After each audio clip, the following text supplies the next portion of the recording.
News 18 বাংলায় আপনাদের স্বাগত। নিউ টাউনে আইনজীবীর রহস্য মৃত্যু। মৃতের স্ত্রী, শ্বশুর, শাশুড়িকে জিজ্ঞাসাবাদ করা হয়েছে। মৃতের শ্বশুরকেও জিজ্ঞাসাবাদে বারবার বয়ান বদল মৃতের স্ত্রীর, এমনটাই জানা যাচ্ছে। নমুনা সংগ্রহ করেছেন বিশেষজ্ঞরা। আইনজীবীর মৃত্যুতে খুনের মামলা, স্ত্রী সহ 4 জনের বিরুদ্ধে খুনের মামলা দায়ের পুলিশের।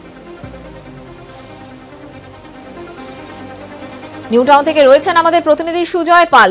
সুজয়, সর্বশেষ কি খবর পাচ্ছ? কারণ মৃতের স্ত্রী এবং তার শ্বশুর শাশুড়িকে জিজ্ঞাসাবাদ করা হচ্ছিল, তারপর জিজ্ঞাসাবাদে কি কি তথ্য সামনে উঠে আসছে? দেখো মঞ্জিরা, এখনো পর্যন্ত এই ঘটনায় একাধিক জায়গায় ধোঁয়াশা রয়েছে। অর্থাৎ কি কারণে খুন এবং কিভাবে খুন এবং খুনের সঙ্গে আর কে কে জড়িত থাকতে পারে বা কজন ব্যক্তির উপস্থিতি ছিল, সেই বিষয়গুলি নিয়ে কিন্তু এখনো ধোঁয়াশা কাটছে না। এবং সেজন্যই কিন্তু দফায় দফায় মৃতের স্ত্রী অনিন্দিতাকে যেমন জিজ্ঞাসাবাদ করা হচ্ছে, তেমন তার বাপের বাড়ির লোকজনকে জিজ্ঞাসাবাদ করা হচ্ছে। এবং জিজ্ঞাসাবাদে বেশ কিছু প্রশ্ন পুলিশের কাছে এখনো অধরাই রয়ে গিয়েছে। যে সময় অর্থাৎ খুনের আগের দিন কেন তার সন্তান এবং তার যে পোষ্যটিকে কেন সল্টলেকে তার বাপের বাড়িতে রেখে আসা হয়, সেই বিষয়ে যেমন প্রশ্ন রয়েছে। তার পাশাপাশি রয়েছে যে তার সঙ্গে আরও একজন তার বন্ধুর নাম উঠে আসছে, যিনি পেশায় চিকিৎসক।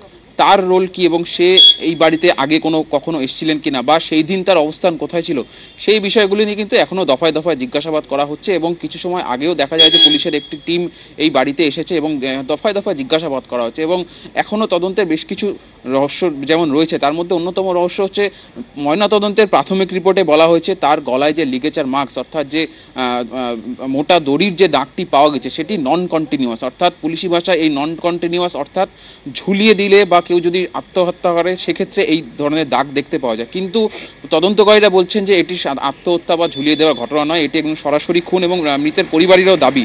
এবং সেক্ষেত্রে পুলিশ মনে করছে তাকে কোনোভাবে বিষ বা কিছু খাইয়ে তাকে সংজ্ঞাহীন করে বা তার মৃত্যু নিশ্চিত করার পরেই কিন্তু তাকে ঝুলিয়ে দেওয়া হয়ে থাকতে পারে। এবং এখনো কিন্তু এই বাড়িতে কিন্তু জিজ্ঞাসাবাদ, আমি সেই বাড়ির সামনে রয়েছি, দফায় দফায় জিজ্ঞাসাবাদ করা হয়েছে।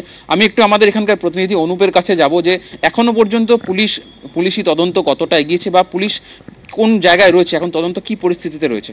অনুপ, তো প্রথমে যখন পুলিশ জিজ্ঞাসাবাদ করছিল, সকালবেলা যে বয়ান দিয়েছিল অনিন্দিতা, সেই বয়ানের সঙ্গে এখন যে বিকালবেলা দ্বিতীয় দফায় যখন জিজ্ঞাসাবাদ শুরু হয়েছে, সেই বয়ানের কোনো রকম মিল পাওয়া যাচ্ছে না।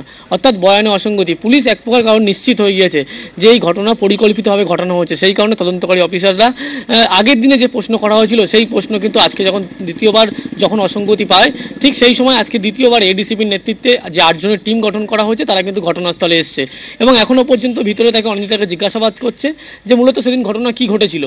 আমি তোমার কাছে ফিরছি। বিধাননগর কমিশনারেটের গোয়েন্দা প্রধান আভারো রবীন্দ্রনাথ, তিনি কি বলছেন শুনবো। ময়না তদন্তে বলা হয়েছে এসিফিক্সিয়ার জন্য ডেথ হয়েছে, তো এর জন্য আমরা হোয়াট ইজ দ্য রিজন, তো এর জন্য আমরা এফএসএল লোককে ডাকা হচ্ছে। তো ওরাই ওখানে এসে আমাদের তদন্ততে সহযোগিতা করছে।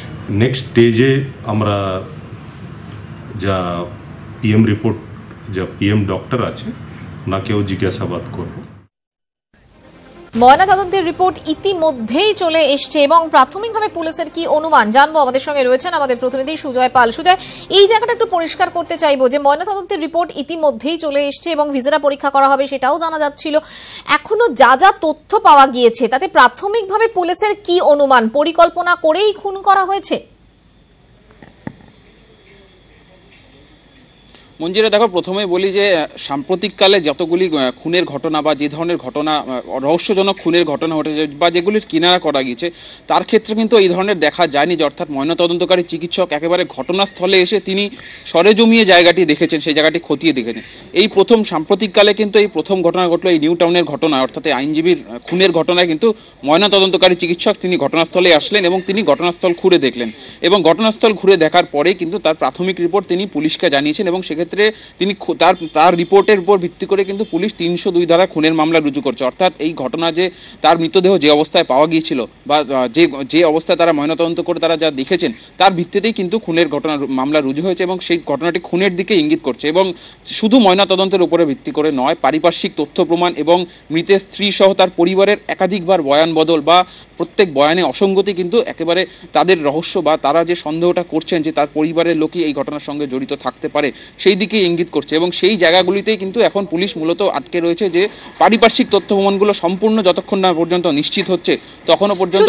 এর পাশাপাশি যে চিকিৎসক বন্ধুর কথা সামনে আসছে, প্রকাশ্যে আসছে, তার ভূমিকা কি, তার সঙ্গে কার বন্ধুত্ব ছিল, তার সঙ্গে এই পরিবারের কতটা লিংক ছিল, এ সম্পর্কে কি জানতে পারছো?